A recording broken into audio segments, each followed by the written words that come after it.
최근 우리나라와 일본은 다양한 문제로 갈등을 빚고 있는 상황입니다. 3개월 전 일본이 우리나라에 수출 규제 조치를 내린 이후 양국의 백색 국가 제외 조치, 지소미아 종료 등 양국의 관계는 계속 악화되고 있는 상황입니다. 우리나라는 일본의 조치에 대한 대응으로 일본의 약점을 집중 공략하고 있습니다. 그것은 바로 2011년 폭발한 후쿠시마 원전 사고로 인한 방사능 문제를 국제사회에 알리는 것입니다. 2011년 동일본 대지진으로 발생한 쓰나미가 후쿠시마 원자력 발전소를 덮쳤습니다. 그로 인해 원전은 수소 폭발했고 다량의 방사능 물질이 유출됐습니다. 문제는 지금도 지하수가 후쿠시마 원전으로 유입돼서 방사능 오염수가 매일 100톤씩 생기고 있다는 것입니다. 후쿠시마 원전을 운영하는 도쿄전력은 매일 발생하는 오염수를 저장하기 위해 수많은 탱크를 설치해 놓았습니다. 그런데 최근 도쿄전력이 더 이상 오염수를 저장할 공간이 없다고 발표하면서 방사능 오염수 문제가 수면 위로 떠올랐습니다. 일본은 이 오염수가 이미 처리된 처리수이기 때문에 문제가 없다고 주장하며 해평양에 무단 방류하려고 여론을 조장하고 있습니다. 그런데 때마침 우리나라와 일본의 분쟁이 발생했고 우리나라는 이 문제를 국제사회에 알리며 협상의 카드로 사용하고 있습니다. 지난 16일 오스트리아 빈에서 국제원자력기구 IAEA 총회가 열렸습니다. 이 자리에서 우리나라는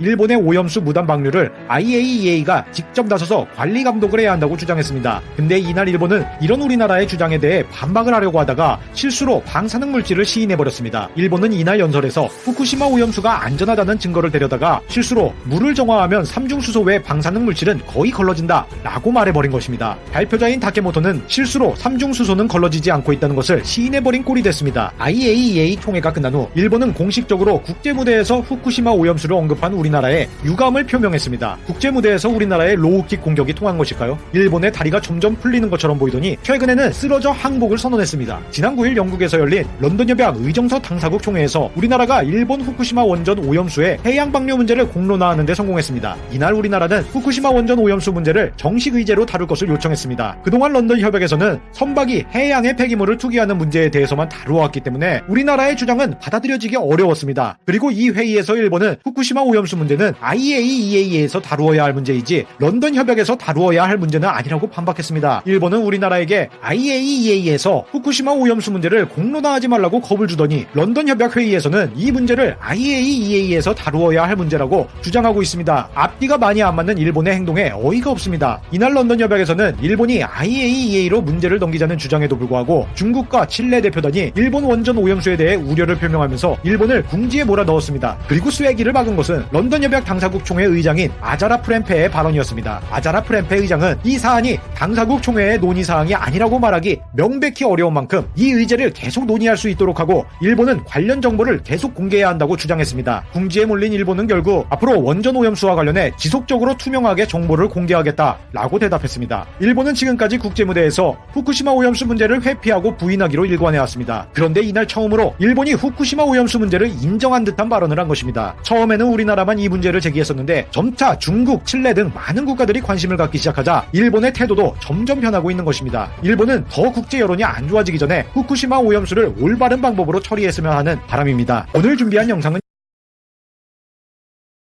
소비세가 8에서 10으로 올랐는데 그거 더불어서 최저임금도 올랐습니다. 그래서 이제 이게 일본에서도 화제가 됐습니다. 최저임금이 올랐다. 그런데 최저임금이라면 한국에서도 이제 최저임금 이것 때문에 난리가 나죠. 정답이 없어요, 여러분. 이걸 정답을 알고 있는 사람은 노벨 경제학상 받아요. 답이 없기 때문에 이걸 올리든 내리든 이걸 뭐 어느 수준 유지하든 유지하지 않든 무조건 싸움이 나요. 당장에 노동자랑 사업자 사이에서도 의견 차이가 분분하잖아요. 본인의 입장이 어떻게 되고 본인이 어떤 위치에 있고에 따라서 내용이 달라지는 거기 때문에 이거는 답이 없습니다. 대신 이걸로 인해서 여러 가지 이제 파생이 되잖아요. 우리가 얻는 게 있으면 잃는 것도 있죠. 예, 최저임금 또한 마찬가지입니다. 플러스가 있으면 마이너스도 있어요. 이거를 반대하는 사람들이랑 찬성하는 사람들은 서로 이제 이쪽이 더 중요한 가치를 갖고 있다. 아니다. 이쪽이 더 중요한 가치를 갖고 있다는 말이 나오잖아. 그런데 그거는 개인의 가치관이야. 그래서 네가 틀렸네, 네가 틀렸네, 내가 옳다 이게 아니라 그것도 있지만 이것도 있다. 지금 상황에서는 이게 더 나을 수도 있겠네 라든지 여러 가지 이제 토론을 가능한 거예요. 맞아요. 그래서 여러분들이 이걸 보면은 오늘 일본의 최저임금에 저는 관심이 없더라도 이걸 보게 되면은 와 의외다. 거기다가 한국의 이거 임금 올라가는 최저임금 시스템 올라가는 거 있잖아요. 이렇게 차이가 있구나. 자 이게 일본의 최저임금 지도입니다. 그러니까 여기 이제 동경 이게 동경입니다. 박간혜가 살고 있는 치반 여기입니다. 그러니까 일본은 그 지역마다 다르네요. 그렇습니다. 일본은 지역마다 최저임금이 다릅니다, 여러분. 왜냐면은 지역마다 임대료 차이도 있고, 그 다음에 이제 뭐 생활력 수준이라든지 임금 차이 기본적으로 생기잖아요. 물가 때문에. 그러니까 일본은 지역별로 차이가 심합니다. 그래서 이제 동경이 이번에 1000회를 넘겼어요. 이게 동경이거든. 그 다음에 이제 카나가라고 요코하마 있는 동네. 그러니까 동경이랑 요코하마는 비슷하죠. 1013엔, 1011엔. 그 다음에 오사카 964엔, 오키나와가 788엔, 그 다음에 후쿠오카 840엔. 최저 787엔. 예, 최저 787엔, 카고시마입니다. 그죠? 그러니까 226엔 차이가 나는 거예요. 그러니까 제일 낮은 동네랑 높은 동네랑. 원래 874엔이었어요. 근데 전국 평균으로 치면 901엔이 된 거야. 10월 1일부터 일본이라는 나라는. 900엔에도 못 미치는 동네가 꽤 많죠. 뭐 전체적으로. 그러니까 동경이 아무래도 크다 보니까, 그렇죠? 그러니까 뭐 여러 식으로 좀 낮은 데가 많이 있습니다. 그래서 이제 일본이랑 이렇게 차등을 두는데, 여기에 대해서 일본 내에서도 갑, 론, 을박 여러 가지 이제 논쟁이 상당히 많이 있습니다. 왜 지역으로 차등을 두느냐? 안 그래도 일본이라는 나라는 지방에 사람이 줄어들고 일손이 줄어들고 다 동경에 들어간다. 동경에 흔히 말하는 전입 인구 있잖아요. 동경으로 이사 오는 외부에서 인구가 동경은 매년 늘고 있습니다.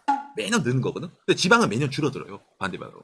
그러다 보니까 동경이 임금이 세다. 동경이 임금이 세니까 같이 일을 한다 치더라도 있잖아. 예를 들어 알바를 한다 치더라도 동경에서 하는 게 뭐 집값이 비싸다 하더라도 어차피 나는 쪼매난 집에서 원룸에서 살 거니까 상관없어요. 물가? 어차피 지방에 있는 편의점이라든지 동경에 있는 편의점이라든지 가격이 똑같아요. 프랜차이즈 음식점? 지방이라든지 동경이라든지 가격이 똑같아요란 말이야. 그렇기 때문에 동경으로 가면은 토탈 한 달 일하면은 그 소득으로 또 계산하면은 시간당 200엔 이상 차이가 나면은 뭐 하루 8시간 1600엔 한 달이면 뭐 야 이거 동경 가는 게 낫네? 라는 식으로 젊은 친구들이 생각을 하는 거야. 그래서 동경으로 더 집중이 되는 겁니다. 일본이라는 나라 현재. 이게 상당히 문제가 되고 있어요. 그래서 여기에 대해서 이거를 전국으로 통일을 하자는 사람도 일본에도 물론 있습니다. 있는데 실제 그게 힘들어요. 왜냐면은 그러니까 소위 말하는 부동산 가격이 아마 제일 큰 이유 중에 하나죠. 임대료 있잖아. 집값이랑 임대료. 가게 하는 사람들도 박간에는 올해 초까지 여기 홋카이도라는 데 살았잖아요. 예. 여기 이제 방세 한 달에 6,000엔짜리, 우리가 또 6만 원짜리 방세에 우리 살았단 말이야. 야. 주차비 필요 없고. 지금 생각하면 뭔가 무섭네요. 지금 우리 6천엔. 우리 집 주차비가 한 달에 10,000엔이 넘으니까 우리 자동차 월세가 오토이네프에 있는 집 우리가 살고 있는 그 집보다 임대료가 비싸단 말이잖아. 예. 그러니까 그렇게 생각하니까 그거 생각하면 오히려 야, 이 정도도 높지 않냐라고 생각할 수 있는 거예요. 그래가지고 이렇게 지역별로 차별을 두고 있습니다. 일본이랑 한국이랑 여기서 차이가 나죠. 한국은 다 똑같잖아요. 거기다가 어떤 식으로 일본이라는 나라가 최저임금을 올려왔는지 그래프를 하나 보여드릴게요. 2003년도부터 2019년도까지입니다. 이게 연평균 일본의 최저임금 성장 퍼센트입니다. 빨간 게 성장 퍼센트고 이거 파란 봉이 있잖아. 최저임금 금액이에요. 자, 그럼 보면은 일본은 2003년도에 전국 평균이 660 넘고 70 정도 되겠네요. 그래서부터 별로 안 오르다가 안 오르고 하다가 이제 조금씩 오릅니다. 하다가 이제 최근에 900엔 돌파입니다. 어떻게 보면 상당히 천천히 올랐어요. 일본은 거의 안 오르요. 최근에 2012년도 아베 정권 시작되고 나서부터 좀 많이 올랐죠. 이게 아베 정권이 이제 아베노믹스 시작하면서부터 최저임금 올려가지고 경기 부양시키겠다, 물가 상승시키겠다. 그래서 이제 아베노믹스 때부터 팍 오르기 시작했습니다.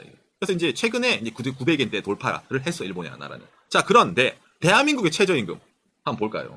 2010년에 이제 그 4,000원이었다가 지금 2019년에 8,350원이네요. 작년에 16.4% 상승하고 지금 이제 월 단위 환산이죠. 174만 5,150원. 주 40시간 기준 유급 주휴 포함. 유급 주휴 포함. 추미코 이거 알아요? 주휴 수당. 추미코가 슈큐테한테 모르죠. 일본에 그렇죠. 없지 않아? 예, 일본에는 주휴 수당이 없습니다. 이 최저임금이 주휴 수당이라는 우리나라는 마법이 있습니다. 주휴 수당을 빼고 그걸 시급으로 얹잖아요. 예를 들어서 주휴 수당을 빼고 시급으로 얹어서 이걸 계산하면은 얼마가 나올까요? 대한민국 2019년 시급. 대한민국의 최저 시급이 그렇기 때문에 일본보다 셉니다, 여러분. 팩트를 얘기한 거야. 저거 있는데 안 주는 데도 있어요. 받는 데도 있어요. 야, 주게 돼 있으면 받아야지. 근데 그게 안 받으니까 사실상 낮은 거다. 그러면 그게 잘못된 거야. 숫자는 숫자대로 봐야 되는 거야. 그래서 주휴 수당이라는 시스템이 있기 때문에 그걸 넣게 되면은 이론상 이렇게 나오는 거야. 아까도 말했잖아. 일본에도 저런 식으로 되어 있지만은 시급 자체가 안 받는 데도 있고 더 주는 데도 있어요. 그거는 케이스 바이 케이스 사업자는. 맞아요. 근데 정책상으로 정해진 숫자는 이거는 그대로 가야 되는 거예요. 비교를 할 때는. 그렇기 때문에 대한민국 물가가 소비 생활세 물가가 올라가는 것도 이해는 돼요. 모르면 못 받는다 그러잖아. 그러니까 이건 있기 때문에 있으면 받아야 돼요. 사업자 입장에서는 주기가 싫겠죠. 왜? 저게 부담이 엄청 심하게 되거든. 그러네. 엄청나게 되거든. 그러니까 예를 들어서 그게 주휴수당 자체가 왜 문제가 되냐면은 간단합니다, 여러분. 최저임금이 올라가면 주휴수당이 같이 올라가잖아. 사업장 규모에 관계없이 주 15시간 이상 근무하는 근로자는 주휴수당을 지급받을 수 있습니다잖아. 그러니까 주 15시간 이상 일을 해야 돼요. 그러니까 머리 쓰는 사업장은 주 14시간으로 구하겠지. 정확하게 합법적으로. 그러니까 하루에 이제 3시간 정도씩 4일 정도. 좀 나와서 알바할 친구 구합니다라고 구하겠지. 근데 일하는 사람 입장에 대봐요. 그러면은 가기 싫잖아. 여러분 안 그래? 여러분들 일을 할 때 진득하게 아니 알바 옮기면은 귀찮잖아요. 솔직히 말해서. 진득하게 거기서 한 번이 가면은 출근하면 일을 쫙 해가지고 일을 딱 돈을 빡 버는 게 좋지. 이거 일하고 다른 데 또 직장 몇 시간 옮기기 이러면 귀찮잖아요. 안 그래? 그러니까 그럴 때는 어떻게 됩니까? 여기서 사회에 누가 이기냐가 나오는 거예요. 누가 존버를 치냐.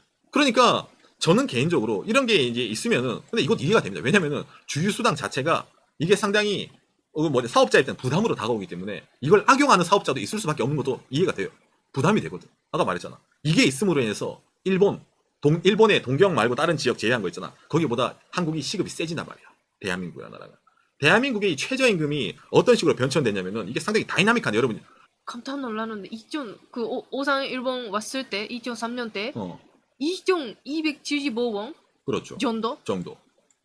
이래 이제 오른 겁니다. 올리고 이래서 지금은 그러니까 실제로 일본보다는 좀 약간 높습니다. 그러니까 아까 여러분 이게 뭐가 재밌냐면 이 그래프를 보고 이걸 보고 있잖아. 제가 뭐 보여줬어? 이거 보여줬죠. 일본의 2003년도에 660이잖아. 일본은 660 이래서인데 이걸 언제 넘겨나면은 그러니까 이때랑 우리나라랑 차이를 봐요. 최저임금. 상당히 재밌어요. 이렇게 보면은 안 그래? 이거랑 이렇게 보면 엄청난 차이가 나지. 그러니까 우리나라는 2017년도에 일본의 2004년을 넘었어요. 그리고 2018년도에 일본에 언제 됐냐? 일본에 2012년도가 됐어. 그러니까 8년이 뛰었네. 그리고 이제 팡팡팡 뛰고 있습니다. 그러니까 상당히 이제 최근에 보면 이게 급격하게 오르다는 표현을 쓰는 것이거든요. 일본에 비해서. 그러니까 올해를 기준으로 대한민국이 그러니까 최저시급 기준으로 하면 일본보다 시급이 셉니다. 신기하죠. 참고로 국민의 평균 소득은 대한민국이 낮아요. 그러니까 우리나라가 최근에 급격하게 많이 올라가가지고 이렇게 이제 차이가 납니다. 이 최저임금에서 한국과 일본 실질적인 거 보면은 차이가 거의 없습니다. 한국과 일본. 어떻게 보면 일본은 지방마다 임금 차이가 나기 때문에 한국이 실질적으로 최저임금이 높기도 한 거예요. 그러다 보니까 일본보다 물가가 세다 한국이 이해가 됩니다. 왜? 최저임금이 세잖아. 일본보다. 그래서 이게 한번 크로스가 됐죠. 일본이라는 이렇게 올라오다가 한국은 이렇게 하다가 이렇게 올라가잖아. 최저임금. 일본은 이렇게 올라가고 있어요. 이게 이제 크로스가 됐어. 올해 크로스가 됐는데 앞으로 어떻게 될지 모르는 거예요. 여러분 그 한국은 경제수봉 디플레가 오냐 이런 말 보잖아요. 급속하게 올라서 올 수도 있습니다. 왜? 일본도 옛날에 이렇게 내가 한번 왔거든. 그래서 한국이랑 일본이라는 게 물론 고용 형태도 다르고 소득세 구간도 다르고 그 다음에 한국과 일본은 지역마다 최저임금도 다르기 때문에 이걸 보면서 와 일본처럼 일본보다 우리가 더 오르니까 더 안 좋네가 아니라 일본이라는 나라는 저런 식으로 올렸네. 일본이라는 나라는 저런 식으로 알바가 해서 알바 금액이 올라가니까 니트족, 알바, 프리터족, 알바만 해서 사는 친구들 때문에 일소 문제가 생겼네? 사회적으로 그런 친구들도 있네라는 게 일본의 사회 문제예요, 현재. 그러니까 우리는 그걸 보면서, 일본이라는 나라는 저런 식으로 진행을 했을 때 이런 사회 문제가 되었구나. 그럼 우리나라는 앞으로 어떤 식으로 진행이 될까라는 걸 생각을 할 수가 있잖아. 이게 박간의 방송에 오늘 최저임금을 들고 온 이유 중에 하나입니다. 일본은 최저임금 뿐만이 아니라 이런 사회적 구조상으로 뭐 정사원, 비정규직부도 여러 가지가 있잖아요. 그중에서 이제 최저임금 오늘 들고 온 이유는 지역마다 차별이 나서 와 우리 지역은 이렇게 낮아요 싸우고 그 다음에 알바가 높은 데는 난 알바만 해서 일을 정상원 안 할래요 라는 친구들 때문에 회사가 구직난이 생기기도 하고 여러 가지 문제가 있기도 한 거야 일본 내에서도. 그러니까 이 최저임금 올라가는 게 좋다 나쁘다가 아니라 오늘 방송 초반에 얘기한 것처럼 이게 정답인 걸 알고 있는 사람은 노벨 경제학상을 받아야 돼요. 박간의 오상은 오상 그것도 몰라요? 내가 노벨 경제학상 받을 정도의 경제학도는 아니잖아. 그냥 일반 경제학은 전공한 사람이지만 내가 그 정도 사람은 아니기 때문에 이런 식으로 양쪽의 차이가 있다라는 걸 얘기를 해줬습니다.